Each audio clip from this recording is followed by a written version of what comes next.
नमस्कार दोस्तों। आज हम बात करने वाले हैं जो सेकंड ग्रेड का विज्ञापन आया है आरपीएससी सेकंड ग्रेड भर्ती 2024 उस पर बात करने वाले हैं। एग्ज़ाम पैटर्न के बारे में, सब्जेक्ट वाइज योग्यता, एसएसटी में इतने कम पद क्यों है। तो एसएसटी में तो कम पद होने का कारण ये है कि पहली बात तो ये जल्दबाजी में विज्ञापन निकाला गया है, क्योंकि अपन को पता है कैटेगरी वाइज इन्होंने वर्गीकरण भी नहीं किया है। तो इतनी क्या जल्दी थी?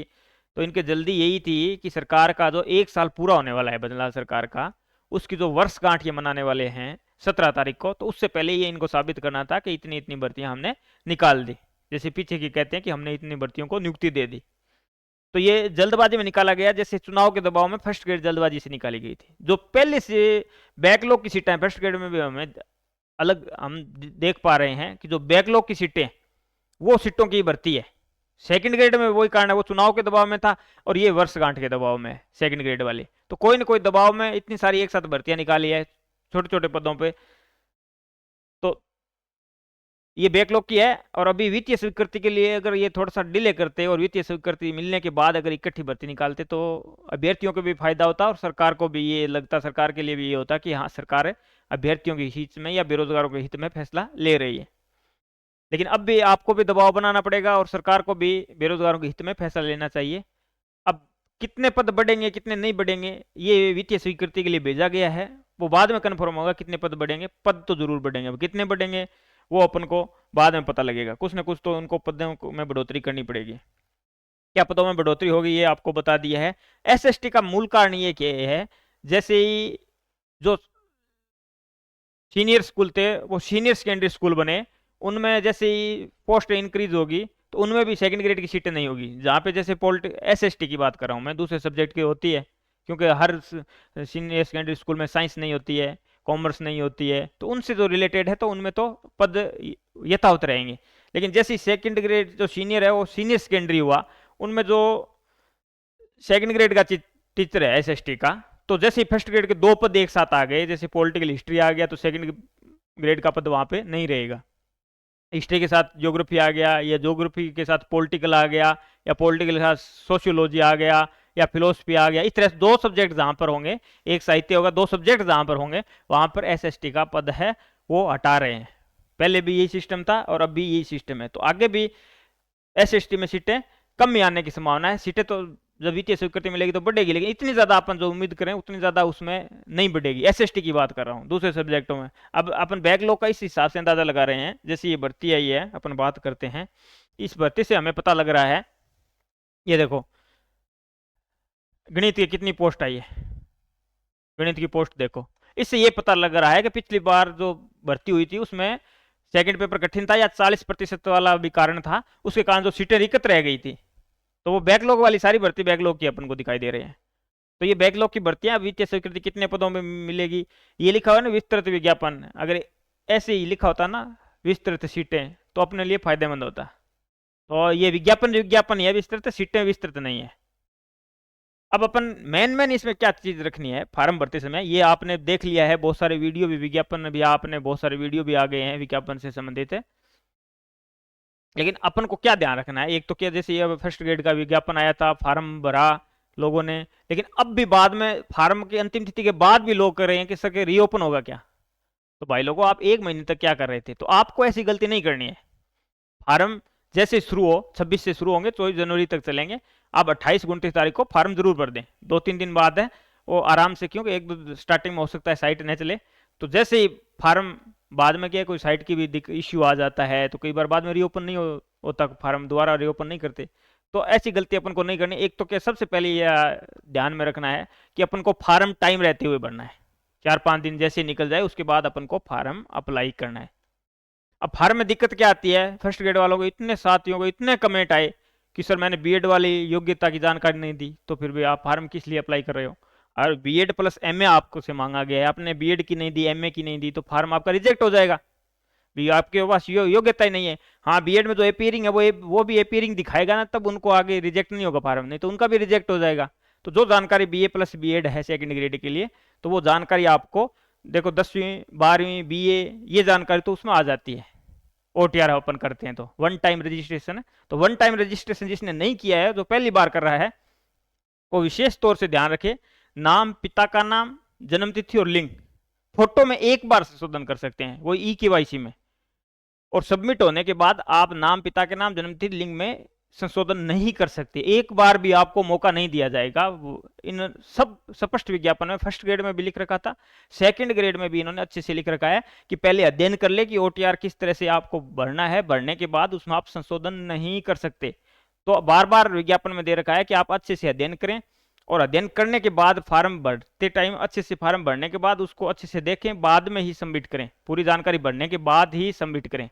हाँ, उसके अलावा जो नाम है, पिता का नाम, जन्म तिथि है, लिंग है, उस जानकारी के अलावा अगर आप संशोधन करना चाहते हो तो वो 500 रुपये आपसे आरपीसी लेगी और आप संशोधन कर सकते हो। तो ये जानकारी आपको, ये गलती आपको नहीं करनी है जो फर्स्ट ग्रेड वालों ने की थी। ये लिख रखा है अनुसूचित गैर अनुसूचित क्षेत्र अलग अलग दे रखे हैं, और ये भी लिख रखा है कि देखो कितनी भागदौड़ में भर्ती निकाली गई है। अनुसूचित क्षेत्र और गैर अनुसूचित क्षेत्र की वर्गवार रिक्तियों का वर्गीकरण प्रत्यक्ष आयोग द्वारा जारी कर दिया जाएगा।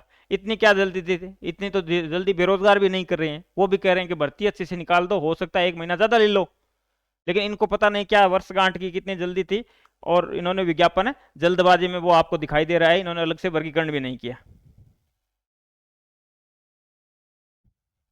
अब मेन चीजों पर अपन बात करेंगे। नाम, पिता का नाम, इस पर अपन ने बात कर लिया।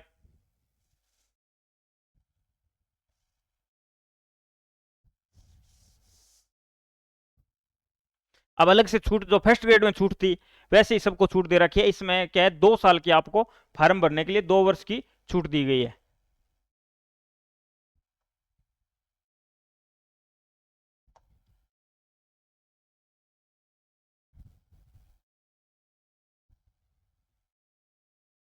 मेन बिंदु आपको ध्यान में रखना है वो ये रखना है, हिंदी, अंग्रेजी, गणित, संस्कृत, उर्दू और पंजाबी विषय के लिए वो एक ही विषय में, जैसे कोई हिंदी से है, अंग्रेजी से है, गणित से है, संस्कृत से है, उर्दू है, पंजाबी है, एक विषय से है, तो वो फार्म इन सब्जेक्टों में एक विषय होने पर भी वो फार्म अप्लाई कर सकता है। जैसे किसी के पास हिंदी है तो वो अपना फार्म अप्लाई कर सकता है, लेकिन विज्ञान और सामाजिक विज्ञान के लिए अलग से शर्त है। अलग से शर्त क्या है, अगर विज्ञान के लिए आप फार्म अप्लाई करना चाहते हो तो आपको क्या है, इनमें से physics, chemistry, zoology, botany, microbiology, biotechnology, biochemistry, इनमें से आपके पास 2 सब्जेक्ट होने चाहिए।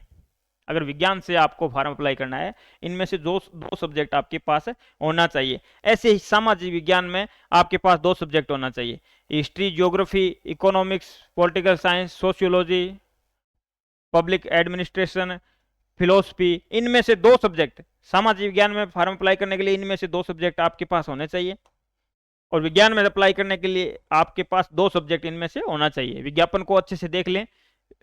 सबसे पहले आपको विज्ञापन को अच्छे से टाइम निकालकर, 1-2 घंटा टाइम निकालकर अच्छे से देखना चाहिए।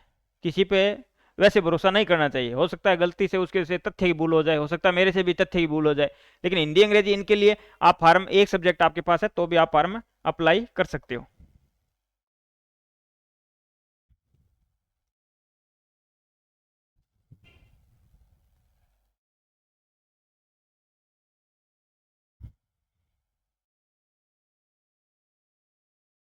इसमें छूट अलग अलग ये दे रखी है, ठीक है। अनुसूचित जाति, जनजाति, अति पिछड़ा वर्ग, आर्थिक, ईडब्ल्यूएस, इनको 5 वर्ष की छूट है। ये महिलाओं को 10 वर्ष की छूट है, ठीक है। ये अलग अलग दे रखे हैं। जो सामान्य महिला है उनको भी 5 वर्ष की छूट है, और इनके लिए जो विधवा है, परित्यक्ता है, उनके लिए अधिकतम आयु सीमा नहीं है। ये आप विज्ञापन में अच्छे से देख सकते हैं। विज्ञापन को आप अच्छे से अध्ययन करना है। मेन बातों पर अपन बिंदुओं पर चर्चा कर लेते हैं।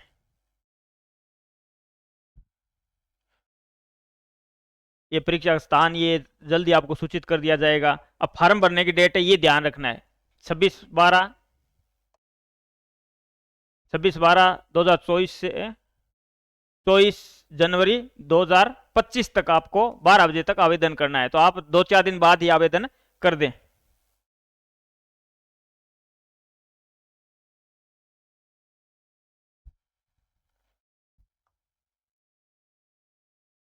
ये कार्ड वगैरह के नाम ये स्पष्ट दे रखा है ना अपना ऑनलाइन करते समय।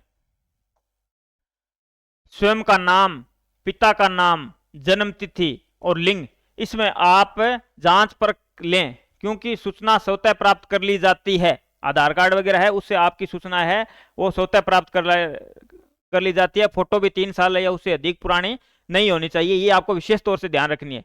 बाद में कई साथी कह देते हैं कोई दिक्कत नहीं, शपथ पत्र दे देंगे, वो दे देंगे, पहले वाली बात नहीं रही। पहले तो फार्म भी लोग एक अलग अलग विषयों से जिसमें योग्यताधारी नहीं है उसमें भी फार्म अप्लाई कर देते थे, लेकिन पीछे क्या हुआ, उनसे डॉक्यूमेंट मांगे गए, आधे से ज्यादा वो फर्जी निकले, तो उन पर कार्रवाई हुई, तो फिर आरपीसी आप पे कार्रवाई होगी। हाँ, आपके पास योग्यता नहीं है तो आप एक बार फार्म अप्लाई कर सकते हो। 60 दिन पूर्व आपको एडिट का ऑप्शन दिया जाएगा। हो सकता है भर्ती आगे चला जाए, जिनकी अभी योग्यता नहीं है वो योग्य हो जाए, तो अगर 60 दिन पूर्व आपको जब सूचित किया जाए कि आप एडिट कर सकते हो, तब अपना फॉर्म है वो विड्रॉल कर सकते हो, प्रत्याहरित कर सकते हो, वापस उठा सकते हो, अगर आप योग्य नहीं होते हो तो बार बार एक ये सवाल, बड़ा सवाल आता है, बार बार साथी सवाल करते हैं कि सर मैं अभी फर्स्ट ईयर में हूँ बीएड के, क्या फार्म अप्लाई कर सकता हूँ? हाँ, फार्म अप्लाई कर दो, कोई दिक्कत नहीं है, लेकिन आपको अगर 60 दिन पहले सूचना दी जाए और आप योग्य नहीं होते हो तो फिर आप उस शर्तों को पालना करते हो आप फार्म को प्रत्यारित कर लें, विड्रॉल कर लें, ये आपको ध्यान में रखना है और फार्म अप्लाई कर दें। फोटो वगैरह के लिए हो गया।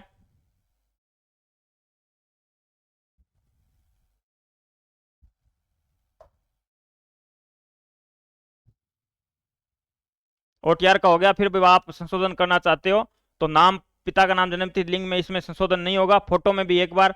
उसके बाद भी आप अगर गलती हो गई है फार्म भरते समय तो आवेदन की तिथि, अंतिम तिथि तक या उसके पश्चात 10 दिन तक मतलब 24 है तो 24 में 10 दिन जोड़ लो, 24 जनवरी के बाद 10 दिन तक आप संशोधन कर सकते हो। उसके बाद आपको परीक्षा से 60 दिन पूर्व 7 दिन का एडिट का ऑप्शन दिया जाएगा, तब आप नई योग्यता अर्जित करते हो वो जोड़ सकते हो। लेकिन इसमें स्पष्ट लिख रखा है कि पहले आपने कोई योग्यता अर्जित कर रखी है और उस वो योग्यता का आप वर्णन नहीं करते हो तो उस पर विचार नहीं किया जाएगा। हाँ, बाद में आप योग्य होते हो तो संशोधन के टाइम अपनी योग्यता प्राप्त कर लेते हो, वो बाद में ऐड कर सकते हो 60 दिन पूर्व, जब आपको 7 दिन एडिट का ऑप्शन दिया जाएगा।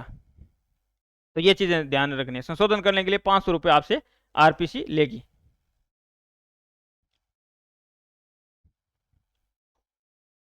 अब अपन सब्जेक्ट पे बात कर लेते हैं भी, कितने नंबर का, कितने अंक का होगा। तो ये स्पष्ट लिख रखा है दोनों में। मेन बात अपन को ये क्या ध्यान रखनी है, एक तो 40% अंक, दोनों पेपरों में आपको 40-40% अंक चाहिए। थोड़ा सा मैं ऊपर कर लेता हूं। दोनों में अपने को क्या चाहिए, 40-40% अंक चाहिए। ये देखो स्पष्ट लिख रखा है।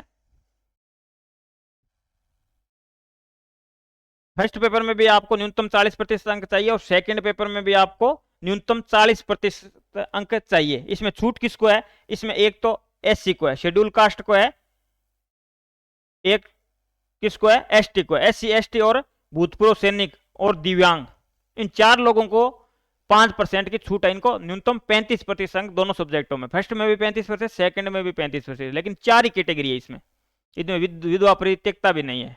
इनके भी बहुत मैसेज आते हैं कि सर क्या हमें 5% की छूट है, नहीं है। केवल और केवल एससी, एसटी, भूतपूर्व सैनिक और दिव्यांग, इनको 5% की छूट है दोनों पेपरों में, 35 फर्स्ट में, 35 सेकंड में।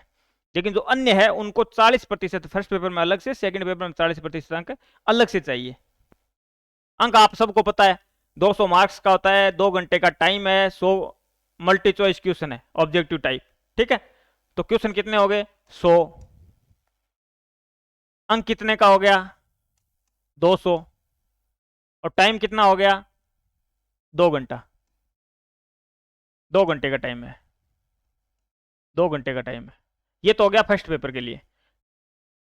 और सेकंड पेपर के लिए क्वेश्चन कितने हैं, 150, मार्क्स कितने, अंक कितने हैं, 300, टाइम कितना है, ये स्पष्ट लिख रखा है, टाइम कितना है, 2 घंटा 30 मिनट। टाइम कितना है, 2 घंटा 30 मिनट। टोटल आपके अंक हो गए, क्वेश्चन हो गए टोटल 250, 250 क्वेश्चन है और मार्क्स कितने के, 500 है।